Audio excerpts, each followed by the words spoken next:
all for play for still? I think so. Do you want to bet against us?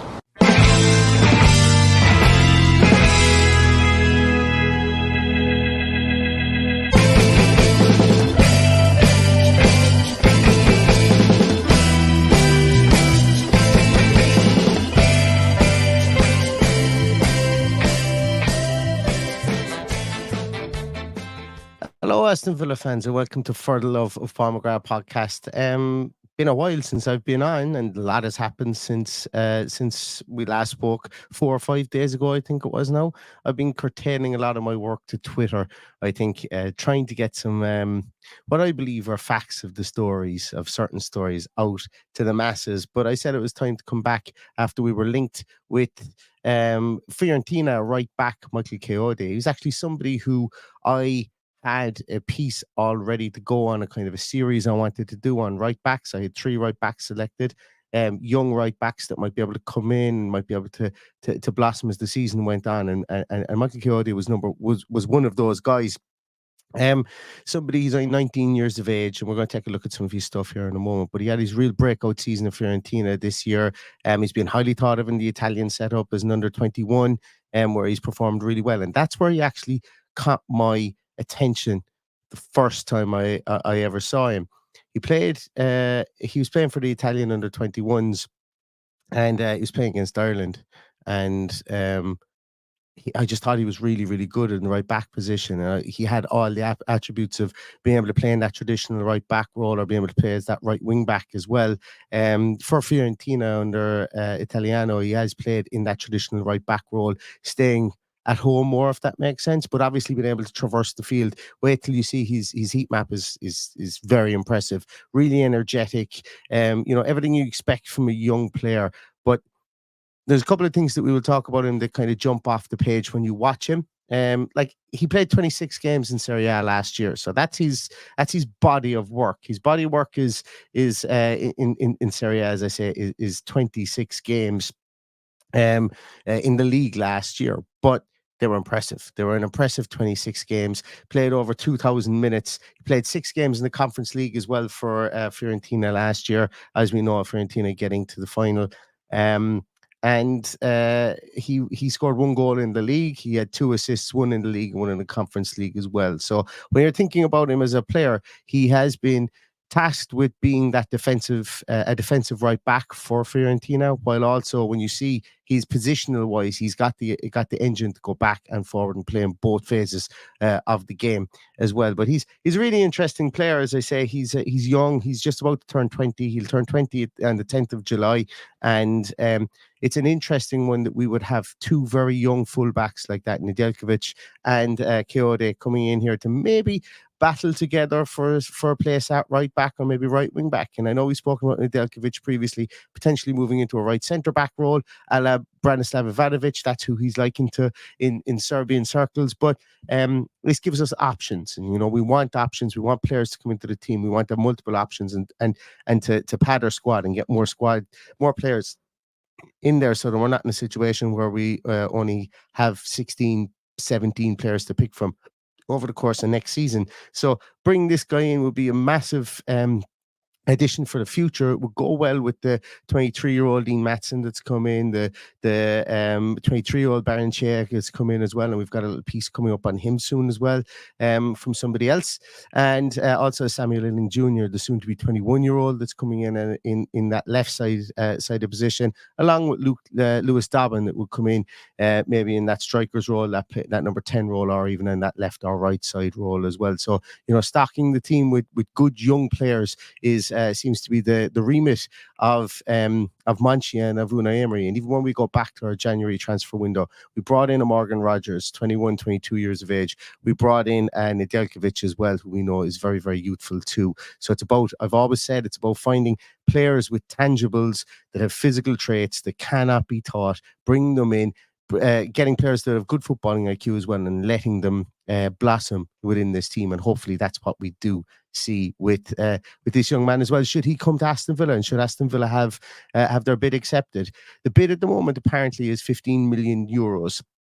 It seems the Fiorentina are looking for about 20 million with bonuses. The both Villa are willing to go back, it seems, and to make further bids with regards to Kayode. And it seems like he's somebody the Villa want to get done. Um, and look, Villa have been really, really active. I'm staying away from having a conversation about what you think the legitimacies of some of that activity is. There will be further podcasts on that as well, and I'm going to enjoy talking about it, and I know my guests are going to enjoy it as well. So stay tuned for that. But the fact that Aston Villa are having a bit of a middle, like we seem to be Douglas Luiz outside of Douglas Luiz, we seem to be kind of renovating the middle class of our squad. And what I mean by that is bringing in players that we think might be able to get some decent minutes this year to come in, be options coming off the bench, and still have that massive potential ceiling that they had. It will allow us not to have situations next year whereby we maybe need to have a bench with two goalkeepers, Finlay Munro on the bench, and while those are all good players that we've had, the Finlay Munros, the Travis Pattersons, the Omari Kellymans, we know is a good player. We really valued him. He was on the bench 22 times for us last year. He's gone to pastures new as well, but it will allow us to have people with maybe a bit more experience behind them on the bench, while also having that ceiling of potential as well, and being a bit older that can come in and can maybe have that physical, the physical presence, a bit more of a physical presence than some of those guys coming off the bench as well. So it seems to be the demographic that Monchi and the Unai Emery are looking for. But let's take a look at Michael Kayode and see what his statistics do show us. So I've done up a few slides here, and basically, well, we can see him there. He's in the green for his first professional season, as I say. 26 games in the league, 6 games in the Conference League as well. There's a striking resemblance to Matty Cash, except he's 19 years of age. And that's from a defensive point of view. And I know people are going, oh, Jesus, I don't want Matty Cash. Matty Cash was fine last year. He was I didn't have any problem with Matty Cash in the team last year. The biggest problem with Matty Cash was he was in and out of the team, and there was times when there was a period when he was injured as well. And I think Matty Cash is one of these guys who needs to play. He's not the most athletic guy in the world, but he's not unathletic, And that's the difference with Kayode. He's extremely athletic. He's look at his heat map there. He can get up and down that field. He can come inverted slightly as well. I don't see him playing as that inverted right back. I poo-poo that straight away. If there is any way that this guy does change position from a traditional right back, it will be to a right wing back as well, because his athleticism is just it's there to be seen. He's quite a quick player, and he can get up and down. He's got a great engine. You can see how much of the field that he covers here as well. A guy who likes to get about the field, would take the pressure off maybe a John McGinn having to go out and skulk out in that right side to maybe cover for Leon Bailey and so on, with his work rate and his effort. Having a right back over there that can do that. Ezri Konsa, when he's played over there as well, Konsa is an athletic player, but he's much better suited to playing as centre half. I won't say much better suited. I've no problem with him being a right back as well, but he just has a different skill set to this guy, a really different skill set to him. And we can see it there. Ezri Konsa is really good at progressing the ball and being Ezri Konsa can be a ball playing centre half, and he has been a ball playing centre half for Villa this season. We can see it there. The pink number is there for him. And when he's played at right back, he's been pretty progressive with the ball as well. I think over the coming season, I've said this numerous times before, Unai Emery wants the ability to be able to go 3 at the back. I think if you were to sign somebody if you sign Ian Maatson and you sign somebody like Michael Kayode, you want to have that flexibility to go 3 at the back and have wing backs at some stage. I think that is the quality, like the abilities that these two guys have in their ability to progress the ball, I suppose, and to go forward, while also being just great engines to get back as well. It just points too many fingers towards a potential. I'm not saying that we go 3 at the back in every game, but the potential to be able to change the 3 at the back, to be able to break down teams, or to maybe be able to go compact in midfield ourselves. Maybe we go 3 at the back. We go with a midfield of I don't know. Maybe we've got that. Maybe Tielemans, Ross Barkley, John McGinn in midfield, or Tielemans, John McGinn, and Boubacar Kamara in that midfield area, clogging up those lanes in there and making it difficult for teams to play. It's really interesting. But that would be a projection for Kayode to play in that wing-back position, because he has played in a 4-2-3-1 essentially with Fiorentina in that traditional right-back role. So I don't want to get out too far out over my skis. I'm talking about projection with regards to this guy and potentially being that right wing-back, but I don't see any reason why he couldn't be. He is a really good defender. Really good defender as a right back. I've spoken an awful lot about his heat map and going forward and his distribution and stuff like that, where you can see his distribution, his pass completion and stuff like that is great. It's all short passes, which is fine. I don't need my right back playing raking passes from right to left, or defense splitting passes. I don't really need that if he's going to be playing in a back four. I need him to be able to get the ball to the person he needs to get it and get it there as quick as possible. So I need a quick passer more so than a decisive defense splitting pass. But going back to his tackling ability and his defensive statistics, we can see them there. He tackles at 2.32 per 90, which puts him in the top quarter of all fullbacks in Europe's top 5 leagues last season. The percentage of dribblers tackled, he loves a good tackle and a dribbler. He very rarely loses challenges as well. He loses 0.57 per 90 minutes, which is really good, and doesn't commit too many fouls as well. He's not going to be a liability in the air. You can see him there. He comes in around the middle percentage with regards to that. But where I think is really interesting for him here is that his tackles in the midfield third are coming in at the 96th percentile. I'm just going to check that, because I think that should read the attacking third as opposed to the midfield third, and yes, it should. So his tackles in the in the attacking third, not the midfield third, should in the 96th percentile. And that's 0.48. So what I mean by that is, in that attacking third, that high press that he was tasked with doing, pressing really high, making sure that that he won that ball back as high up as he possibly could in that right-hand side. He was one of the best fullbacks in Europe at doing that last year, and I think that's really important. So where I've written tackles in the midfield third, there should be in the attacking third in that instance there as well. But I think it's important to see that, because I think Unai Emery wants us to press high, and he will want us to press high. And specifically, that is the one metric that I am looking at to say that, and the fact that his dribblers tackled and knowing and seeing him being able to get up and down that wing leads me to believe that in future he can move to that right wing back role. He absolutely can move that. He's not out of place at being further forward. But saying that, I do think when he does come if he does come to Aston Villa, that he will be a traditional right back. So I don't want to get too much hopes up of initially him starting day one in a back as part of a back five or a right wing back, because I'm not quite sure that it will be that situation. I think he might need a small bit of acclimatization to the Premier League. Not that when you come from Serie A, you obviously have a bedding and I suppose the education in defensive duties, and that's something that's always been the case. The Catenaccio and all that comes from Serie A. I think this guy's going to have that. In fact, I've seen this guy has it, and his statistics bear out from that point of view as well. As I said, he's an accomplished passer too. But you're going to be looking at his pass time.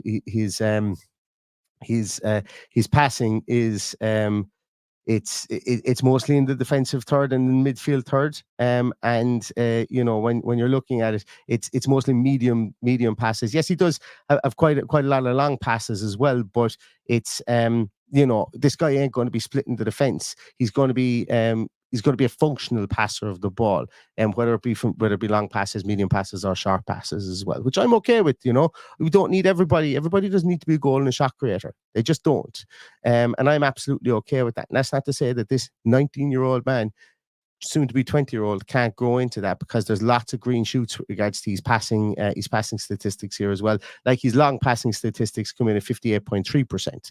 I haven't written it down there. So 58.3% of his long passes, which averages out at about 9 per game, go on target, which is good for us. I think we're going to be. I think that's a nice outlet for us to have, specifically if teams are going to push up on us and if we're playing a counter attack at any stage. Like his passing statistics in the medium part of the field are 86.9%, and in the short distance passing as well is 92%. So he's an accomplished passer, and that's really fantastic for us to see. Like his crosses, when he crosses the ball, his crosses 2.89 per 90. It's it's absolutely fine. It's not at the level of a it's not at the level of some of the players that we've seen previously for this team, or Luca Dean maybe 2 seasons ago.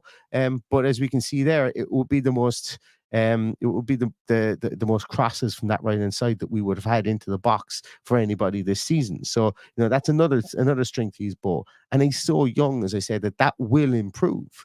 That will absolutely improve as he goes through his time with Unai Emery and in the Premier League as well. So I think it's important to for you guys to go and have a look at him. Whether you're looking at him in YouTube, or I don't know if any of you guys have signed up to any scouting software or anything like that. Like I have, I've watched a couple of his games and previously. I haven't watched any today when the news broke.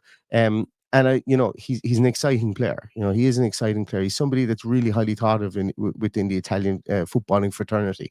And looks like maybe we're making the jump on him a small little bit earlier.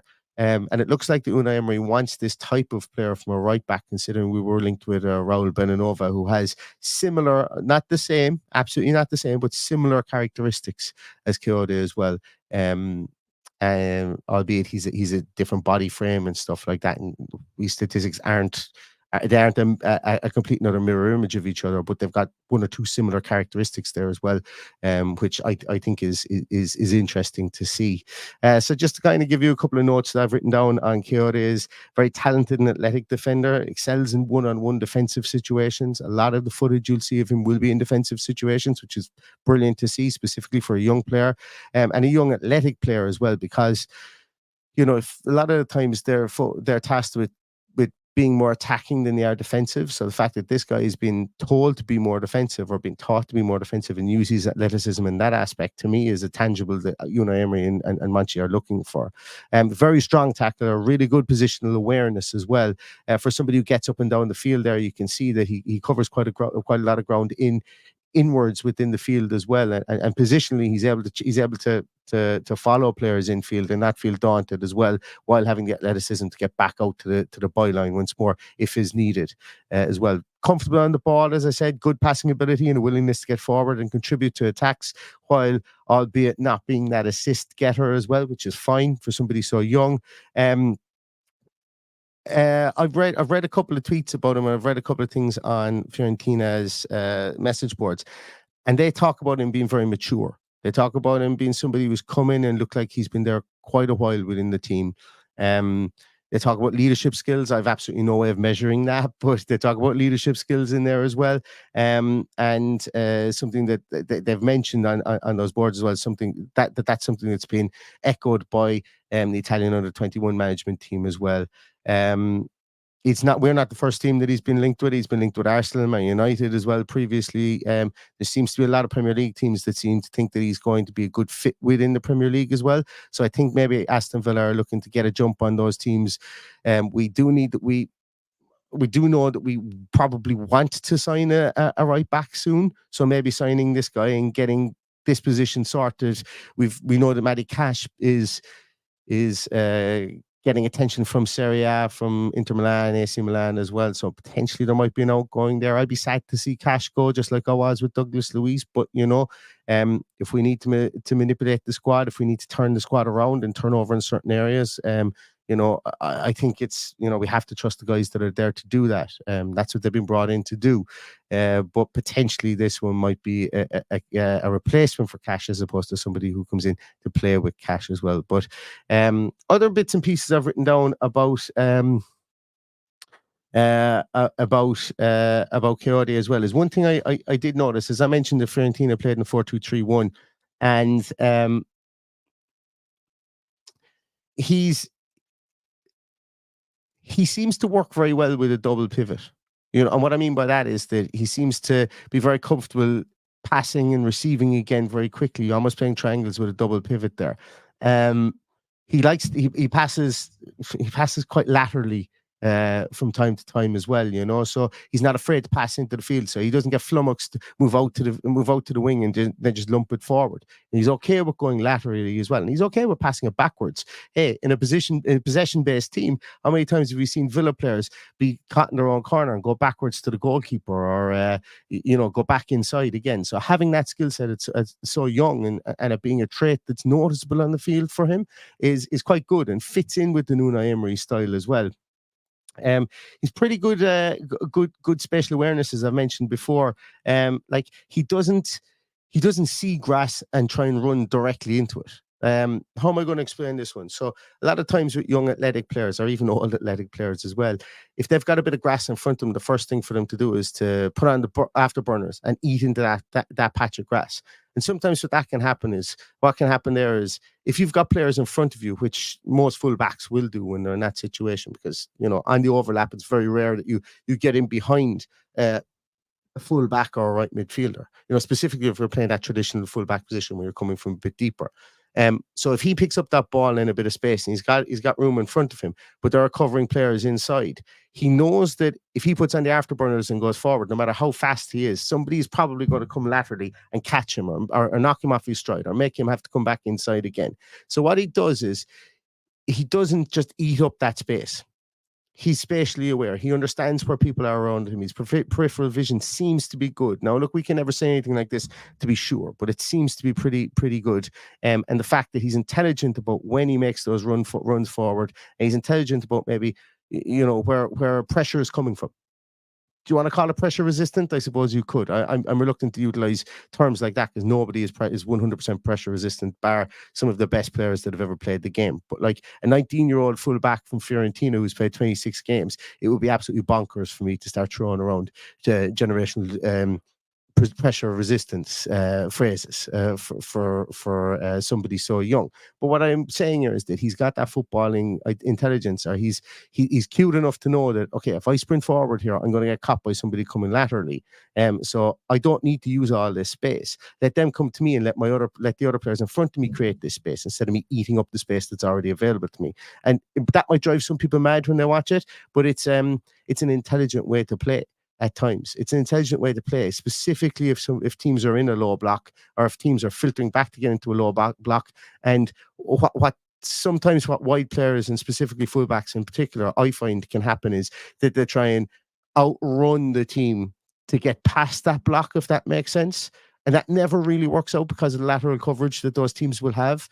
So sometimes it's very intelligent to come inside and try and draw players out of the block as well. So I just thought I'd highlight that, because it's something that I saw in a couple of clips of his, that he's not this road runner type that can just run into that space. He can do it, but he has the intelligence to know when to and when not to do it. Might sound very niche from that point of view, but it is something that it is something that just kind of struck me when I was watching the game as well, watching some of his games as well, should I say. But look, he's an impressive guy. Whether he comes to Aston Villa or not, I don't know. This is more so talking about, like, I've watched 4 of his games. That's all I've watched him. So it's not a definitive insight into him.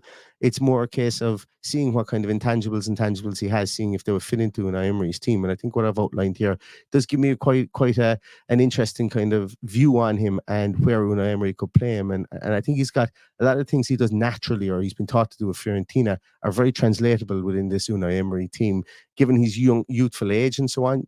He's going to have an acclimatization period as well. And with somebody so youthful, there is always the possibility that maybe they don't acclimatize and they don't make the grade. But everything that happens, or that's happened with him at Fiorentina, has been really exciting for him so far.